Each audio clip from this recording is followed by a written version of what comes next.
एक बात अपनी जिंदगी में उतार कर रखिए, यदि जिनके लिए तुमने कमाया, जिनके लिए तुमने जोड़ा, जिनके लिए तुम लेकर आए हो, जिनके लिए तुम दे रहे हो, वही पत्नी और वही पुत्र यदि आपके कहने पर ना चले, आपका आदर ना करें, आपका सम्मान ना करें, जरा सी बात पर बेटा चिल्ला कर दौड़ने लगे, जरा सी बात पर पत्नी चिल्ला कर दौड़ने लगे, तो निवेदन है फिर दुकान पर सुबह 8 बजे से 10 बजे रात्रि तक क्यों बैठे हो?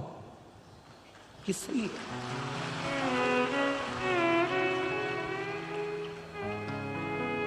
किसके लिए कमा रहे हो? किसके लिए जोड़ रहे हो?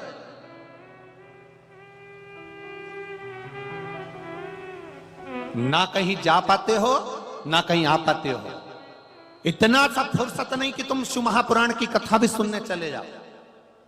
इतना सा समय नहीं कि तुम कहीं अच्छे से अपने मेहमानों से मिल लो। किसके लिए जोड़ा तुमने? ना पुत्र अच्छे से बोल रहा है, ना पत्नी अच्छे से बोल रही है, केवल जोड़ा जोड़ा जोड़ा। शिव पुराण की कथा कहती है जिसकी पत्नी और पुत्र, जिसकी पत्नी और पुत्र ये दोनों श्रेष्ठता से अपना सम्मान करते हो, बेटा बाप का सम्मान करता हो, पत्नी पति का सम्मान करती हो, तो समझ लेना सारे तीर्थ तुम्हारे घर के अंदर बसे हुए हैं। सारे तीर्थ तुम्हारे घर के अंदर है।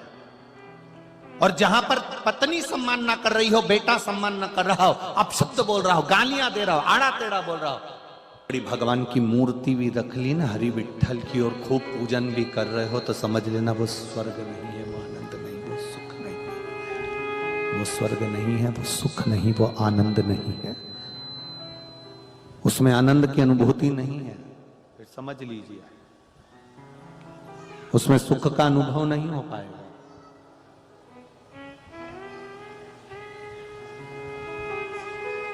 उसमें आनंद का अनुभव नहीं हो पाएगा।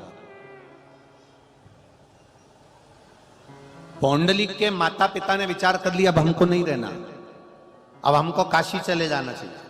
तो पौंडलिक ने अपने माता पिता के काशी जाने की तैयारी हो गई, तो बहू ने पूछ लिया, पौंडलिक की धर्मपत्नी ने पूछा, कहां जा रहे हो आप दोनों? कहा हम काशी जा रहे हैं। काशी में क्या है? तो कह देवादिदेव महादेव है, और हमने सुना है काशी अभिमुक्त नगरी है, मोक्ष नगरी है, जहां पर व्यक्ति मरता है, प्राण छूटते हैं, तो देवादिदेव महादेव आकर स्वयं गुरु मंत्र प्रदान करते हैं। ऐसी काशी में हम जा रहे हैं, ऐसी काशी में हम पहुंचे। उस काशी के अंदर हमारा प्रवेश हो रहा है, उस काशी में हम लोग जा रहे हैं। दोनों बेटे से भी नहीं बोले, बहू से भी नहीं बोले, बस इतना कहकर दोनों माता पिता काशी के लिए जाहनुदेव और सत्यवती जाने लगे।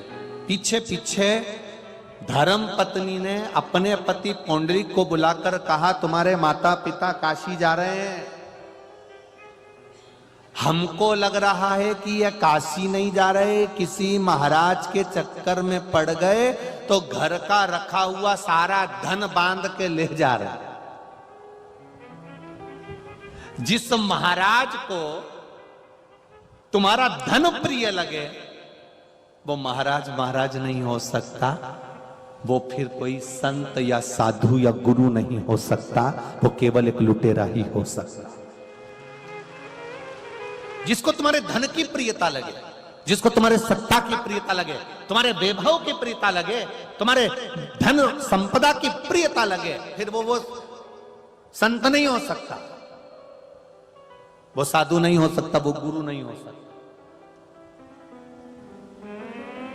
वो संत वो साधु गुरु नहीं है। एक बात परभणी की इस चंद्रभागा शिव महापुराण की कथा में कहना चाहेंगे। स्वयं तुकाराम जी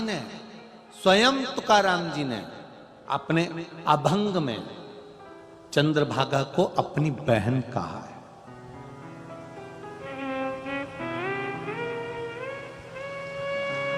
स्वयं तुकाराम जी ने अपने अभंग में चंद्रभागा को अपनी बहन कहा है। परवणी की चंद्रभागा शिव महापुराण की कथा में संत तुकाराम चंद्रभागा कारिति से पाप भंगा, अर्थात वो चंद्रभागा कैसी है, तो कहा केवल उसकी शरणागति में पहुंचकर, उसके चरणों में पहुंचकर, उसका स्नान कर कर, उसका दर्शन कर कर लोगों के पाप कट जाते हैं। तो संत तुकाराम जी कहते हैं उसी तरह संत होता है, उसी तरह साधु होता है, उसी तरह तपस्वी होता है, उसी तरह साधक होता है, उसी तरह उपासक होता है, जिसका मात्र दर्शन कर कर लोगों के पाप कट जाते हैं। केवल दर्शन।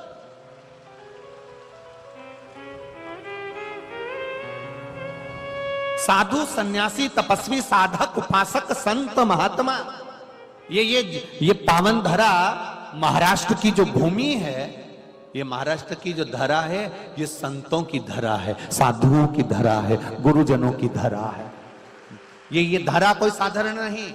भारत भूमि के सबसे ज्यादा संत देने वाली भूमि है महाराष्ट्र की।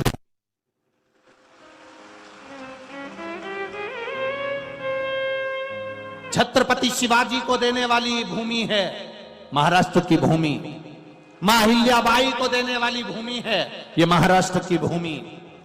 ये कोई भूमि साधारण नहीं है महाराज। सकुबाई जैसी संत को दे देती है ये।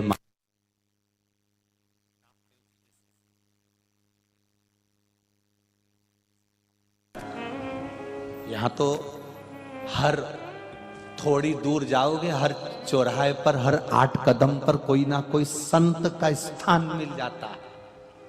ये महाराष्ट्र की।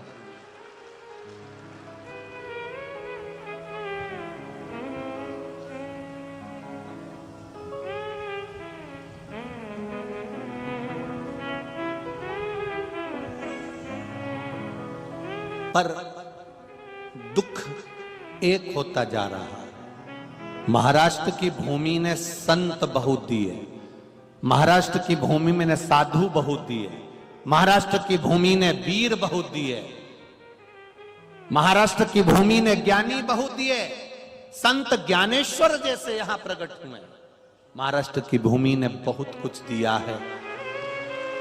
बस इतना निवेदन जरूर करना चाहेंगे कि जिस पावन धरा पर महाराष्ट्र की भूमि पर संत रहे, साधु रहे, सन्यासी रहे, तपस्वी रहे, भजन करने वाले रहे, उस महाराष्ट्र की भूमि पर आज देखा जाता है कि नवयुवक बच्चे व्यसन की ओर अग्रण्य होते चले जा रहे हैं। उनको वापिस खींचकर नामदेव जी, तुकाराम जी जैसे पावन चरणों में लाना है।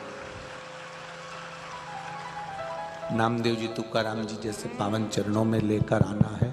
वापिस उन संतों को, उन साधुओं को, उन गुरुजनों के चरणों में वापिस लाइए।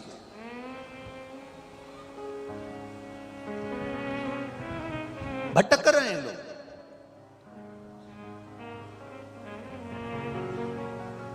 पुंडलिक अपनी धर्म पत्नी से कह रहा है, क्या माता पिता कहां गए? ऐसा लग रहा है कि धन लेकर गए। संत को धन की जरूरत नहीं है। संत को, साधु को, सन्यासी को, तपस्वी को और उपासक को तुम्हारी दौलत की जरूरत नहीं पड़ती है। संत को जरूरत है, साधु को जरूरत है आपकी।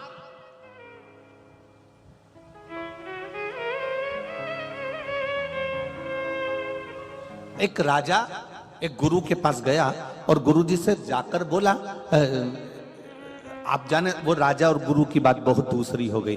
सांसद जी मैं कहना चाहूंगा, अभी कौकड़ी गांव में कथा थी, कौकड़ी में कथा थी, तो वो हम अगर राजा और रानी की कथा सुनाएंगे तो बहुत पुरानी कथा हो जाएगी। हम कौकड़ी गांव की कथा सुना देते हैं। कौकड़ी गांव में कथा एक साधारण से लड़के ने करा, जायसवाल परिवार में, आपने टीवी पर भी देखा होगा। साधारण, ना उसके पास में धन है, ना दौलत है, ना वैभव है, ना सत्ता है, साधारण कथा। एक फैक्ट्री के मालिक को मालूम पड़ा फैक्ट्री के मालिक। हरिभाऊ जादव जी जब फैक्ट्री के